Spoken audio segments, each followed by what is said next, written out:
طریقہ ہے. نظر بد کے اعتبار سے تو بچا جا سکتا ہے، البتہ اگر تقدیر میں کوئی اللہ کی طرف سے تکلیف، آزمائش جو ہے، وہ پریشانی جو ہے، کوئی تکلیف آزمائش کی صورت میں آ کر رہنی ہے تو وہ ٹلنے والی نہیں ہے.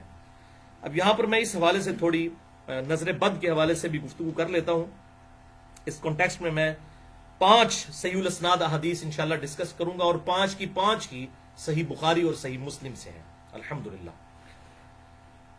پہلی حدیث صحیح بخاری اور مسلم کی متفقن علیہ حدیث ہے. بخاری میں 5739، مسلم میں 5725، کہ آپ صلی اللہ علیہ وسلم نے ایک لڑکی کو دیکھا جس کا چہرہ زرد پڑ چکا تھا، تو آپ صلی اللہ علیہ وسلم نے ارشاد فرمایا اس لڑکی کو دم ڈلواؤ، اسے نظر لگی ہے.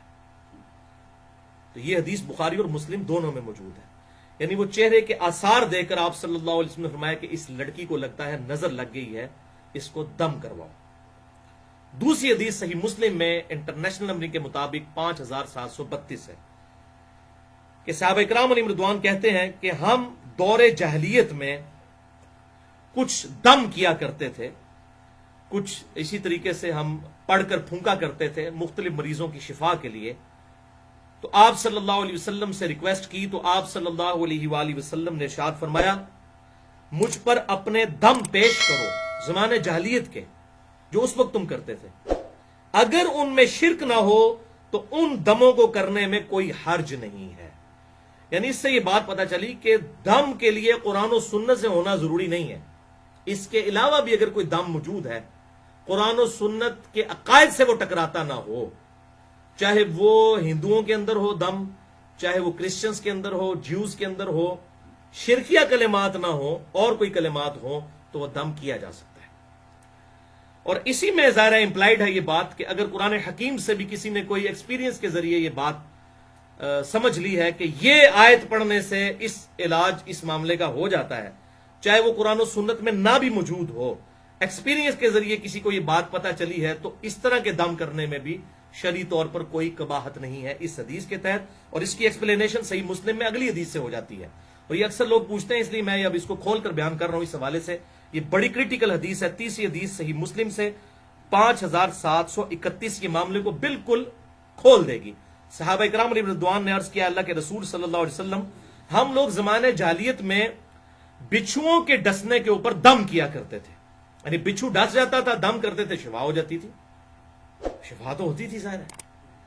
تو ہم اس دم کو جاری رکھیں. تو آپ صلی اللہ علیہ وسلم نے ارشاد فرمایا کہ وہ دم مجھ پر پڑھو. تو صحابہ کرام نے وہ دم پڑھا. ظاہر ہے وہ قرآن کی آیت، کوئی حدیث تو نہیں پڑھی، وہ تو زود جہالیت کا دم تھا. تو آپ صلی اللہ علیہ وسلم نے جب سنا تو فرمایا اس میں کوئی شرکی الفاظ موجود نہیں، تم اس کو کرتے رہو. اور پھر آپ صلی اللہ علیہ وسلم نے اوپن لائسنس دے دیا. کسی مولوی کا لائسنس لینے کی ضرورت نہیں ہے اس معاملے میں. آپ صلی اللہ علیہ وسلم نے صحیح مسلم میں اسی حدیث میں اوپن لائسنس دیا. آپ صلی اللہ علیہ وسلم نے ارشاد فرمایا جو شخص اپنے بھائی کو نفع پہنچا سکتا ہو، فائدہ پہنچا سکتا ہو، تو اسے چاہیے کہ وہ فائدہ پہنچائے. جیسا کہ بخاری اور مسلم کی وہ متفق علیہ حدیث ہے جو ایک سفر کے دوران ایک جو قبیلے کا سردار تھا اس کو جو ہے وہ سانپ نے کاٹ لیا تھا. تو پھر ایک صحابی نے سورۃ الفاتحہ کا پڑھ کر دم اس پر جو ہے وہ پھونکا تھا اور اس کو شفا ہو گئی تھی. پھر اس کے عوض بکریاں بھی اس نے ریسیو کی تھیں اور آپ صلی اللہ علیہ وسلم تک وہ بکریاں پہنچی تو آپ نے بھی ان میں سے کھایا تاکہ یہ بات پتہ چل جائے کہ اس حوالے سے اگر کوئی دم ڈال کر کوئی اگر نذرانہ بھی وصول کرتا ہے اس بنیاد کے اوپر کہ میں دم ڈالوں گا اور اس کے حوالے سے مجھے کوئی اتنی رقم دے، تو یہ بھی جائز ہے، کوئی حرج نہیں. لیکن یہ تمام چیزیں یہ آج کل جو یہ دم درود پڑھ رہے ہیں جس میں شرکیہ الفاظ موجود ہوتے ہیں یہ ان کے لیے نہیں ہے. اگر سنت کے مطابق کوئی دم پڑے اور اس کے ذریعے اس کو کوئی ذریعہ معاش بھی بنا لیتا ہے اس حوالے سے اور نذرانے وصول کرتا ہے، تو یہ بخاری اور مسلم کی متفق علیہ حدیث ہے، بڑی مشہور حدیث ہے یہ سورۃ الفاتحہ کے دم کے حوالے سے. تو یہ جائز ہے اگر اس کے ساتھ اس طرح کی کوئی کمٹمنٹ کر لی جائے لیکن شرکی الفاظ نہ ہو. تو اس میں آپ صلی اللہ علیہ وآلہ وسلم نے معاملہ بالکل کھول کر بیان کر دیا. سوال اینڈ میں یہ اپنی گفتگو انشاءاللہ مکمل کر لوں. اچھا، چوتھی حدیث بھی صحیح مسلم سے ہے انٹرنیشنل نمبر کے مطابق 5702 کہ آپ صلی اللہ علیہ وسلم نے ارشاد فرمایا العین حق، نظر کا لگ جانا یہ حق بات ہے کہ ایسا ہو جاتا ہے، نظر لگ جاتی ہے. پھر آپ صلی اللہ علیہ وسلم نے ساتھ ہی ارشاد فرمایا اگر کوئی شے تقدیر پر بھی سبقت لے جاتی تو وہ نظر ہے،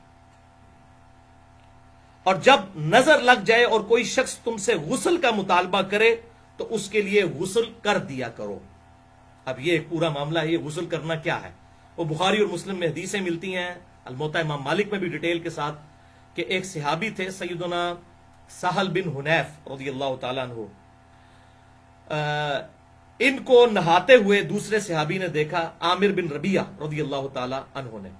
تو یہ سہل بن حنیف بڑے خوبصورت تھے، ان کا جسم جو ہے بڑا گورا چٹا تھا، تو عامر بن ربیہ رضی اللہ تعالیٰ عنہ نے کہا کہ کتنا خوبصورت جسم ہے، ماشاء اللہ نہیں کہا، کوئی دعائے برکت نہیں دی بلکہ تعریف کی۔ بس وہ کیا تھا، وہ موندے پہ گئے، فوراً ہی ایسی نظر لگی کہ وہ سخت تکلیف میں چلے گئے۔ تو آپ صلی اللہ علیہ وسلم کے پاس جب یہ بات پہنچی تو آپ نے بلا کے عامر بن ربیہ کو ڈانٹا اور فرمایا کہ تم اپنے بھائی کو قتل کرنا چاہتے ہو، تمہیں تو یہ کہنا چاہیے تھا کہ اللہ تعالیٰ نے اسے برکت دی ہے، ماشاءاللہ، اس قسم کے الفاظ استعمال کرنے چاہیے تھے۔ اور یہ ہماری مسلمانوں کی ٹریڈیشنز ہیں، سبحان اللہ، الحمدللہ، انشاءاللہ، ماشاءاللہ۔ وہ سورۃ الکہف میں بھی آتا ہے، وہ جو باغ میں داخل ہوا تو اللہ تعالیٰ اس نے ماشاءاللہ نہیں کہا، تو پھر دیکھیں باغ کے ساتھ کیا اشر ہوا۔ تو ایون اپنے بیوی بچوں کو، اپنے خاندان کو دیکھنا اور کسی بات سے خوش ہو، اپنی نظر بھی بعض کا انسان کی لگ جاتی ہے تو فوراً پڑھنا چاہیے ماشاءاللہ، جیسا اللہ نے چاہا، لا حول ولا قوت الا باللہ۔ تو اس قسم کے کلمات اللہ کی طرف ان چیزوں کو منسوب کرنا چاہیے، ورنہ نظر لگ جاتی ہے، یہ برحق ہے نظر کا لگ جانا۔ تو کتنے الفاظ زبردست ہیں، صحیح مسلم 5702، کہ اگر تقدیر پر بھی کوئی بات غلبہ پا لیتی، اگر یہ ہوگا تو نہیں لیکن اگر پا سکتی، تو یہ اتنی سٹرونگ چیز ہے نظر کا لگ جانا۔ جب غسل کا مطالبہ کیا جائے تو غسل کرو۔ اور وہ میں واقعہ سنا رہا تھا جو آپ بخاری اور مسلم میں ہے، الموطا امام مالک میں بھی ڈیٹیل کے ساتھ ہے، مشکات میں بھی موجود ہے۔ تو سہل بن حنیف جو ہے ہوتے موندے ہی پہ گئے، ظاہر ہے کہ ان کو اتنی سخت نظر لگ گئی، تو آپ صلی اللہ علیہ وسلم نے عامر بن ربیہ کو بلا کر فرمایا تم اپنے بھائی کو قتل کرنا چاہتے ہو، اس کے لیے برکت کی دعا کرتے اگر تم نے اتنا اس کا خوبصورت جسم دیکھا تھا۔ تو آپ صلی اللہ علیہ وسلم نے پھر ان کے لیے علاج تجویز فرمایا کہ یہ عامر بن ربیہ جس کی نظر لگی ہے یہ غسل کرے، اپنے ہاتھ پاؤں اور اپنا چہرہ یہ سب کچھ دھوئے یا وضو کرے، اور اس پانی کو ایک جو ہے برتن میں جمع کیا جائے، پھر اس پانی کے ساتھ وہ شخص غسل کرے کہ جس کو نظر لگی ہے۔ تو ایسا جب کیا گیا تو ان کی نظر اتر گئی، وہ بالکل ٹھیک ہو گئے۔ تو یہ وہ مسلم میں جو الفاظ ہیں، جب غسل کا مطالبہ کیا جائے تو غسل کر دینا چاہیے۔ تو آپ سے بھی اگر کوئی مطالبہ کر دیتا ہے کہ جی جناب غسل کرو، لگتا ہے تہاڈی نظر لگی ہے، تو پھر مطالبہ پورا کرنا ضروری ہو جائے گا اس حوالے سے۔ تو اس کے لیے پورا غسل کرنا ضروری نہیں ہے، اس میں بھی الفاظ موجود ہیں کہ وہ اس صحابی نے وضو کیا، اپنے چہرے پہ پانی ڈالا، یہ چھوٹا غسل ہی ہوتا ہے نا وضو جو ہے، اور ہاتھ جو ہے کونیوں تک دھوئے، تو اس طریقے سے پاؤں دھوئے تو وہ پانی جمع کیا گیا، پھر اس سے غسل کروایا گیا۔ تو سہل بن حنیف رضی اللہ تعالیٰ عنہ کو اللہ تعالیٰ نے اس کی برکت سے شفا دے دی۔ اچھا، 5ویں حدیث، اب یہ تو ساری باتیں ہوں گی اتنی ڈینجرس، علاج کیا ہے ان چیزوں کا؟ اصل چیز تو یہ ہے نا، اکثر لوگ پوچھ رہے ہوتے ہیں نظر کا علاج کیا ہے، نظر کا دم کیسے ڈالا جائے؟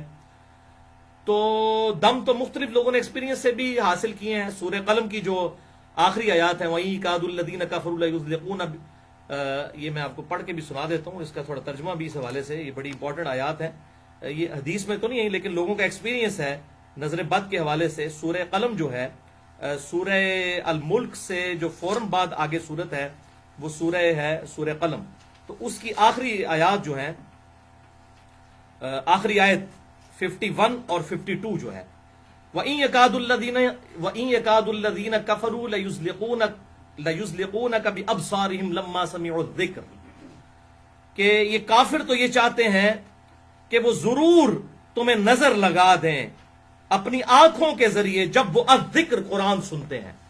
تو یہ کافروں نے باقاعدہ بندے بلائے تھے نظر لگانے والے کہ آپ صلی اللہ علیہ وسلم کو نظر لگا دیں کس طریقے سے۔ تو آپ صلی اللہ علیہ وسلم جب قرآن پڑھتے تھے تو وہ ایسے نظر سے دیکھتے رہتے تھے کہ حضور صلی اللہ علیہ وسلم کو کسی طریقے سے نظر لگ جائے تو یہ جو دعوت ہے رک جائے۔ اب ان کو کیا پتا تھا، وہ تو اللہ کے پیغمبر ہے، وہ تو اللہ کی حفاظت میں ہے۔ تو یہ وہ اس بات کا ذکر ہوا، تو اب لوگوں نے ڈسکوری کی کہ یہ نظر کے اوپر آیات نازل ہوئی ہیں تو یہ پڑھ کے پھونکیں۔ تو اگر اس طرح کسی کا ایکسپیرینس ہوتا ہے کسی حوالے سے، تو آپ صحیح مسلم کی حدیث سن چکے ہیں 5732 کہ اگر اپنے بھائی کو، اور 5731 کوئی نفع پہنچا سکتا ہے اپنے ایکسپیرینس کے ذریعے کسی حوالے سے، تو ایون قرآن و سنت سے ہٹ کر بھی کوئی دم ہو، شرکیہ نہ ہو، تو وہ دم کر سکتے ہیں آپ، اس میں کوئی مسئلہ نہیں ہے۔ لیکن اگر اس دم کے اندر یا علی مدد، یا شیخ عبد القادر جیلانی مدد، اس قسم کے کوئی شرکیہ الفاظ ہے تو وہ دم نہیں ہے بھی، وہ شیطنت ہے پھر، ٹھیک ہے۔ یا کوئی دیوی کو پکارتا ہے اس کے اندر، یا کسی بت سے مدد مانگتا ہے، تو اس معاملے میں اگر کوئی شفا ہو بھی جاتی ہے وقتی طور کے اوپر، تو وہ دم کرنا جو ہے وہ حرام ہے۔ بعض اوقات انہی شیاطین کی طرف سے غلبہ ہو جاتا ہے، اور یہ اکثر اوقات شیاطین جب غلبہ کرتے ہیں تو کہتے ہیں نہیں فلاں جو ہے وہ جو ہے، خصوصاً انڈیا کے اندر ایسا ہوتا ہے، فلاں جو ہے وہ بت کے اس دربار پر لے جاؤ جہاں پر ان کا وہ سارا میلہ ٹھیلا لگا ہوتا ہے، تو لوگوں کو وہ جنات اتر جاتے ہیں۔ وہ بیسیکلی وہ شیاطین ہوتے ہیں جو لوگوں کا عقیدہ خراب کرنا چاہتے ہیں۔ ادھر بھی ہوتا ہے بعض کا، تو کہتے ہیں فلاں دربار پہ لے گئے کہ ٹھیک ہو گئے، اسی دربار تو ہی شیطان آئے ہوتے ہیں، جن چڑھے ہوتے ہیں، اسی واسطے کہ لوگوں کو قرآن و سنت سے ہٹا کر اس طرح کے معاملات کیے جائیں۔ تو یہ اس میں آپ صلی اللہ علیہ وسلم کے واضح الفاظ ہیں صحیح مسلم کے اندر 5731 اور 5732 کہ ایسے الفاظ نہ ہوں جو شرکیاں ہوں، ادروائز وہ ایکسیپٹیبل نہیں ہوں گے، پھر وہ دم جو ہے پھر ایکسیپٹیبل نہیں ہوگا۔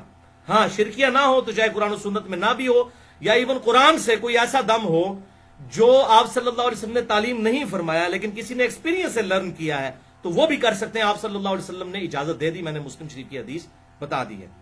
تو یہ آیت وَإِن يَكَادُ الَّذِينَ كَفَرُوا لَيُزْلِقُونَكَ بِأَبْصَارِهِمْ لَمَّا سَمِعُوا الذِّكْرَ، اور یہ کافر کہتے ہیں کہ تو نظر لگا کے ضرور آپ صلی اللہ علیہ وسلم کو نظر لگا دیں گے، اس طرح آپ کو یہ آنکھیں پھاڑ کر دیکھتے ہیں جب آپ قرآن الذکر پڑھ رہے ہوتے ہیں۔ وَيَقُولُونَ إِنَّهُ لَمَجْنُونَ، اور کہتے ہیں کہ یہ تو مجنون ہے معاذ اللہ نبی۔ وَمَا هُوَ إِلَّا ذِكْرٌ لِّلْعَالَمِينَ، اور یہ قرآن تو نہیں ہے مگر نصیحت تمام جہان والوں کے لیے۔ اور یہ جو ہے ضمیر آپ صلی اللہ علیہ وسلم کی طرف بھی لوٹ سکتی ہے کہ آپ صلی اللہ علیہ وسلم تو نہیں، دعوت حق کرنے والے مگر سارے جہان والوں کے لیے۔ تو اللہ کی طرف سے آپ صلی اللہ علیہ وسلم اللہ کے ریپریزنٹیٹو بن کر آئے ہیں، ان کو نہیں نظر لگ سکتی۔ تو بعض لوگ یہ آیت بھی دم کر کے، لوگوں کا ایکسپیرینس ہے کہ نظر لگی ہو تو یہ پڑھ کر پھونکا جائے تو شفا ہو جاتی ہے۔ باقی یہ پانی کے اوپر آپ صلی اللہ علیہ وسلم نے پھونکے مارنے سے منع کیا ہے، ڈائریکٹ پھونک ماری جا سکتی ہے کسی بھی معاملے کے اندر، اور اگر کوئی پانی پہ بھی دم کرتا ہے تو اس کے لیے پھونک مارنا ضروری نہیں ہے۔ آپ سامنے پانی رکھ کے اگر کوئی دم پڑھ کر اور وہ پانی کسی کو دیتا ہے پینے کے لیے، تو اس طرح کے معاملات کے اندر بھی کوئی حرج نہیں ہے، لیکن الفاظ شرکیہ نہیں ہونے چاہیے، یہ اس کے لیے شرط ہے۔ تو یہ 5ویں حدیث بخاری اور مسلم کی متفق علیہ حدیث ہے، جس میں دم جو بتایا گیا ہے آپ صلی اللہ علیہ وسلم کی طرف سے جو سنت دم ہے نظر بد سے بچنے کا۔ صحیح بخاری میں حدیث ہے اور سنن ابی داؤد میں ہے۔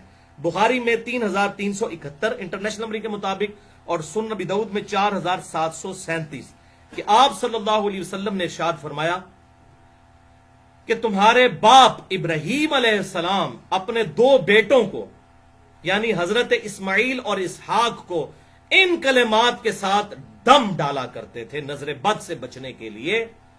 اور ابو داؤد میں آگے الفاظ ہیں کہ میں بھی اپنے 2 بیٹوں کو حسن اور حسین کو انہی الفاظ کے ساتھ دم ڈالتا ہوں جن الفاظ کے ساتھ ابراہیم علیہ السلام اپنے 2 بیٹوں کو اسماعیل اور اسحاق کو دم ڈالتے تھے۔ اب نسبت دیکھیں کہاں ملائی ہے آپ صلی اللہ علیہ وسلم نے۔ حسن و حسین کے مقابلے کرتے ہیں لوگ، یزید کو لے کے آتے ہیں، یزید کو کیا ساروں کو اکٹھا کر لیں آپ جتنے آپ کے چاہنے والے ہیں، حسن و حسین کا مقابلہ نہیں ہو سکتا۔ تو آپ صلی اللہ علیہ وسلم نسبت کیا ملا رہے ہیں کہ اسماعیل اور اسحاق کو ابراہیم علیہ السلام اپنے 2 بیٹوں کو دم کرتے تھے، اور میں اپنے 2 بیٹے حسن و حسین کو انہی الفاظ کے ساتھ وہ نظر بد سے بچنے کے لیے دم ڈالتا ہوں۔ اعوذ بکلمات اللہ التامہ من کل شیطان وہامہ ومن کل عین لامہ، میں اللہ کی پناہ مانگتا ہوں، اللہ کے کلمات تامہ کی پناہ مانگتا ہوں تمام شیاطین سے، اور وہامہ اور تمام زہریلے جانوروں سے، ومن کل عین لامہ اور ہر اس آنکھ سے جو نظر لگا دیتی ہے، تکلیف پہنچانے والی آنکھ سے، نظر بد سے، میں اللہ تبارک و تعالی کی پناہ مانگتا ہوں۔ یہ آپ خود پڑھیں اور اس کے بعد آپ پھونک دیں بچوں کے اوپر، اور اس طرح بھی ہوگا کہ آپ اس کو عربی لنگوسٹک کے اعتبار سے جو سنن ابی داؤد میں آتا ہے، اعیذکما، میں تم دونوں کو پناہ میں دیتا ہوں اے حسن و حسین، اعیذکما، اعیذکم ہوگا میں تم سب کو پناہ دیتا ہوں، یہ عربی لنگوسٹک کے اعتبار سے۔ تو اگر سارے بیوی بچوں ماں باپ سب پہ دم ڈالنا ہے تو آپ کہیں گے اعیذکم بکلمات اللہ التامہ من کل شیطان وہامہ ومن کل عین لامہ۔ ٹھیک ہے، یہ تا آتے ہیں تو یہ وقف ہوں گے، اعوذ بکلمات اللہ التامہ، یہ تا ہے گول تو ہا بن جائے گی، من کل شیطان وہامہ ومن کل عین لامہ۔ تو یہ الفاظ ہیں جو صحیح بخاری 3371 اور سنن نبی داؤد 4737 نمبر حدیث کے اندر الحمدللہ آئے ہیں۔